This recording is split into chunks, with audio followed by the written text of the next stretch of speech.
हे जे चाचा आहे हे या शाळेत शिकलेले आहे. ही 5वी पिढी इथे शिकलेली आहे. ही मराठी माध्यमाची शाळा आहे 1ली ते 8वी आणि चांगल्या पद्धतीत आहे. तुम्ही सगळं बघू शकता.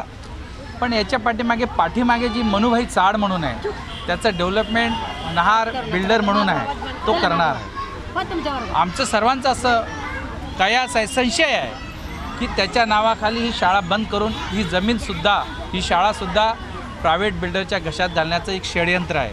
अन्यथा आम्ही त्यांना मागणी केली की 2 महिने थांबा, तुम्हाला उन्हाळ्याची सुट्टी लागली की तुम्ही रिपेअरिंग करा. आणि तुम्ही बघितलं फक्त JCBचं एक साधा टच झालेला आहे. एका वर्गासाठी 7 वर्ग बंद करतायत आणि इकडनं डायरेक्ट संघर्षनगर 2 ते 3 किलोमीटरवर लहान मुलं जाणार कशी? मला असं वाटते मुलं आज 4 दिवस झाले शाळेत जात नाही आहेत. आईवडील सगळे घरकाम करणारे, सगळे घरकाम करणारे सगळ्या महिला आहेत माझ्या, या सगळ्या लाडक्या बहिणी आमच्या या सगळ्या आहेत. हे आपल्या मुलांना शाळेत पाठवणार की जेवण बनवणार की कमवायला जाणार?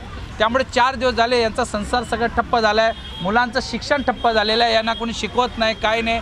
आणि आम्ही वरिष्ठांशी बोललो, आम्ही शिक्षण निरीक्षकांशी पण बोललो, पण ते कुठलाही प्रतिसाद देत नाही. त्यांनी अड्डेल तट्टूपणा घेतलेला आहे. ते बोलतात तुम्ही संघर्षनगरला जा, काही तिथे हॉस्पिटल आहे म्हाडामध्ये, त्या हॉस्पिटलला जा.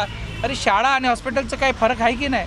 आम्ही इथे आहोत आणि विशेष आमच्या सर्व पालकांनी एक संमतीपत्र लिहून दिलेलं आहे त्यांना की आमच्या मुलाला या शाळेत काही झालं तर याला जबाबदार आम्ही आहे. अशा सर्व पालकांनी 207 पालकांनी त्यांना हमीपत्र दिलेलं आहे. तरीसुद्धा ती लोकं ऐकत नाही. याच्या पाठीमागे काहीतरी षडयंत्र आहे. असू द्या, आम्हाला आमची मराठी शाळा वाचली पाहिजे. मराठी शाळा वाचेल. गोरगरिबांची शाळा आहे, BMCची शाळा आहे. एका अर्थाने आज मराठी शाळा सगळ्या बंद पडलेल्या आहेत.